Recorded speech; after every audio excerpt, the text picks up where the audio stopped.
Hello everyone, this is Sunil Mehta. कल जैसे आपको बताया था कि हम प्रोडक्टिविटी कैलकुलेशन सीट सीखेंगे। तो पर्टिकुलर एक्सेल में हम उसको कैसे मेंटेन करेंगे और क्या क्या क्राइटेरिया हमको ध्यान देना है। तो जैसे हमारा सबसे ज़्यादा हेडेक वाला इश्यू रहता है डीएलआर भरना। के साइट पे जो भी इंजीनियर काम करते हैं उनको डीएलआर भरना रहता है, प्रोडक्टिविटी के लिए क्वांटिटी डालना पड़ता है। तो देन बेस हम फाइनलाइज कर सकते हैं कि हमें कोई भी काम करने में हमको क्या प्रोडक्टिव वर्क हुआ है एज़ कम्पेयर टू अमाउंट्स और एज़ कम्पेयर टू क्वांटिटी। तो फर्स्ट ऑफ ऑल ये जो डेटा शीट मैं बना रहा हूँ ये as compare to amount base है। तो इसके बाद मैं डिफरेंट प्रोडक्टिविटी कैलकुलेशन शीट बताऊँगा। But particular as a billing engineer हमारा सबसे मेजर फोकस रहता है कि हम अमाउंट बेस चेक करें कि पर्टिकुलर हमको वो कितने में पड़ रहा है, या तो फिर हमारे कंपनी स्टैंडर्ड रेट के हिसाब से वो कितने में है। तो लेट स्टार्ट। समझ लीजिए कि जो भी आपके पास प्रोडक्टिव डेटा शीट है तो उसको ऐसा मेंटेन करना है जिसमें आप अपना प्रोजेक्ट का नाम डालेंगे, कॉन्ट्रैक्टर का नाम डालेंगे, किस कॉन्ट्रैक्टर का काम कर रहे हो।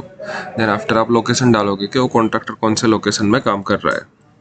तो फर्स्ट ऑफ ऑल डेट रहेगी हमारी कि भाई 1/4/25 में कोई कॉन्ट्रैक्टर का मेरे पास अभी समझ लीजिए कि 10 लेबर है। तो 1/4 को मैंने किसी एक लोकेशन पे लगाया है जो फॉर्म वर्क का काम करता है। तो आइटम डिस्क्रिप्शन में इंजीनियर की तरफ से हमको मिलेगा कि भाई शटरिंग वर्क किया है उसने वेयर हाउस के एरिया में। तो उसमें उसने मेरे को 2 स्किल लेबर दिया था, 3 अनस्किल लेबर दिया था। अब ये जो डेटा है वो हमारा वर्किंग आवर्स अपने आप कैलकुलेट करेगा। मैंने यहाँ पे फॉर्मूला डाला हुआ है कि समझ लीजिए कि वो बंदा 8 बजे साइट पर आया है और उसने दोपहर में 3 बजे तक काम किया है, तो ऑलमोस्ट उतना 7 घंटा काम किया है।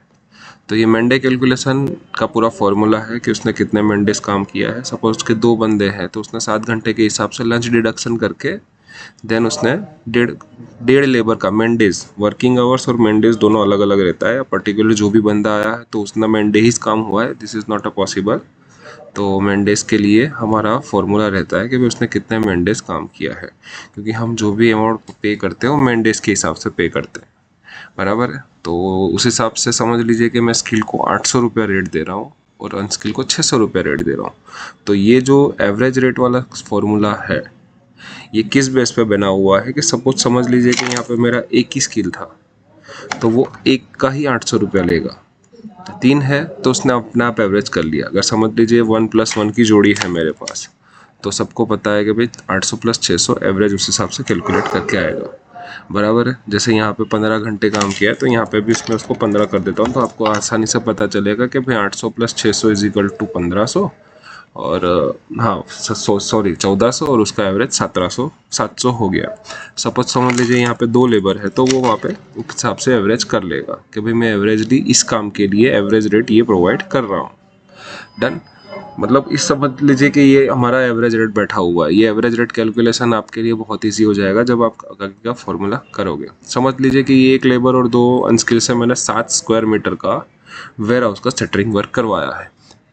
तो अब ये जो रेट है वो हमें ये बताता है कि पर्टिकुलर जो बिल अमाउंट है, जो हमारा जितनी भी लेबर लगी है main days, bill amount means कि हमने जो लेबर को पैसा पे कर चुके हैं, तो उसमें हमारे जो भी 2 स्किल और अनस्किल का पैसा हमने 1500 रुपये उसको पे किया हुआ है। अब ये उसने 7 स्क्वायर मीटर का काम किया है तो पर्टिकुलर वो मुझे कितने रुपए यूनिट के हिसाब से पड़ा है। तो समझ लीजिए कि उसने मेरे को 1500 रुपये का काम करके दिया है जिसमें उसने 7 स्क्वायर मीटर शटरिंग किया हुआ है।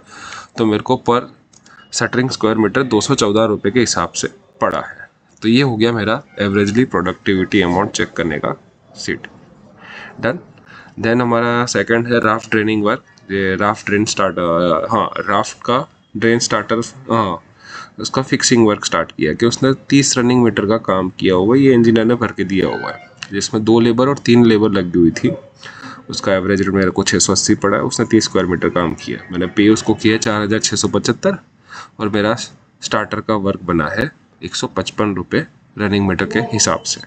डन।